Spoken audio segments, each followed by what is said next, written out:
Pasamos del no te preocupes, Rosario, al no te preocupes, Enrique. Sí, Enrique Peña Nieto. Bueno, pues Rosario Robles dispuesta a cantar. Rosario Robles dispuesta a soltar la sopa. Rosario Robles acorralada y traicionada. Una conversación aparentemente con su hija cambió toda la historia. ¿Para qué seguir protegiendo a los que ni siquiera te están cuidando? Y una alerta del propio abogado de Rosario Robles.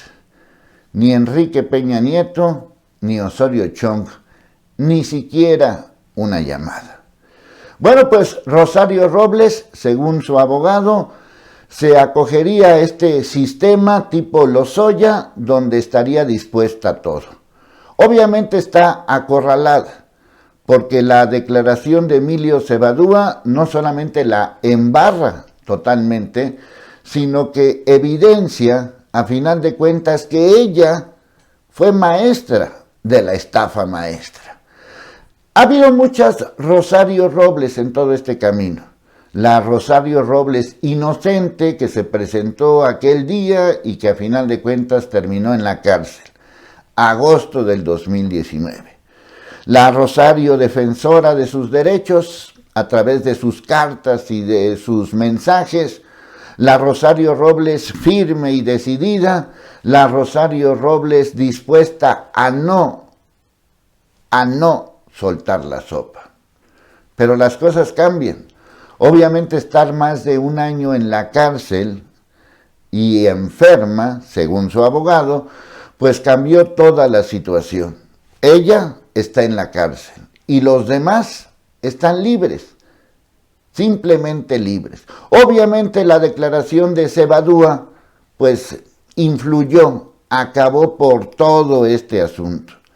Bueno, ¿quién es la verdadera Rosario Robles? Aquella luchadora social que vimos hace algunos años y que levantaba la voz por los derechos, en este caso universitarios y de las mujeres.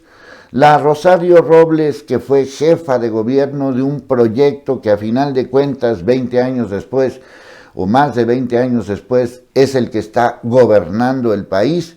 La Rosario Robles defensora del entonces PRD, la Rosario Robles que de alguna manera empezó a cambiar a raíz de su relación con Ahumada, la Rosario Robles que después como que se giró hacia el PRI, sobre todo en la época de Zedillo, siendo ella ya jefa de gobierno sustituta, pero jefa de gobierno, la Rosario Robles que de repente se transformó en la múltiple secretaria de Estado, o la Rosario Robles aparentemente mosquita muerta inocente, que llegó inocentemente y como mosquita muerta, dispuesta a declarar y ya de ahí no salió de la cárcel.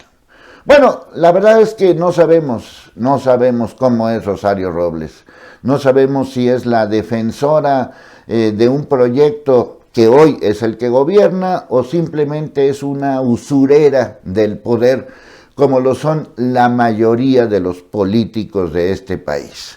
A final de cuentas, en el mismo caso de la estafa maestra, tampoco sabemos exactamente su papel.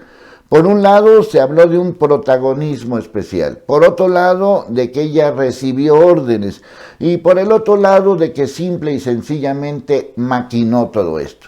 Posiblemente es todo y al mismo tiempo es nada. La estafa maestra no es solamente un caso más de los tantos casos de corrupción que tenemos en México, sino ejemplifica, como lo he dicho muchas veces, un estilo de trabajo que solamente puede ser calificado como mafioso. Es decir, solo los mafiosos hacen eso. Involucraron universidades, involucraron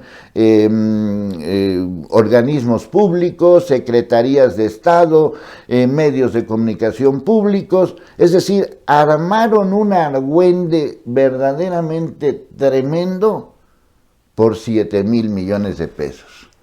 Un argüende tremendo. Y lo único que aparentemente querían, pues era ganar las elecciones. Y desde luego hay personajes de la política nacional que influyeron en toda esta maquinaria mafiosa. Desde luego Luis Videgaray, desde luego Osorio Chong, desde luego Mitt, desde luego Del Mazo, y seguramente o posiblemente se enteró o estuvo muy metido en este brete el propio Enrique Peña Nieto. Por eso ahora ella está dispuesta a soltar la sopa. ¿Qué le dijo Videgaray? Ella recibía órdenes de Videgaray. ¿Qué le dijo Videgaray? ¿Le ordenó hacer la estafa maestra?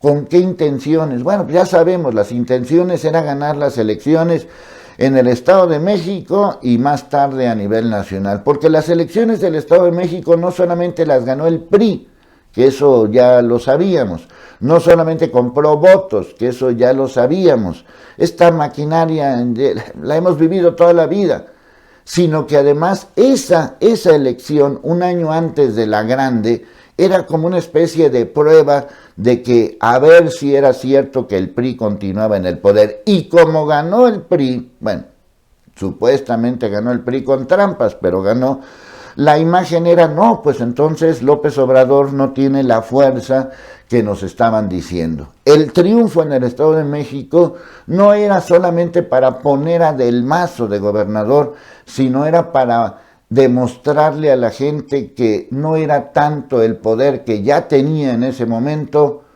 Andrés Manuel López Obrador. Pero bueno, todo se echó a perder. A final de cuentas, la elección del 2018 pues fue una elección que posiblemente ni ellos, los priistas y panistas, esperaban, y ya saben el resto de la historia. Obviamente hay una historia detrás de Rosario Robles y López Obrador. Después de ser, formar parte del equipo exclusivo de López Obrador, Rosario Robles se convirtió en la traicionera por su relación con Ahumada, después su relación con el PRI, por su desencanto o desencantar con todos sus proyectos personales, y de ser la joven entusiasta revolucionaria, se convirtió en una burócrata más.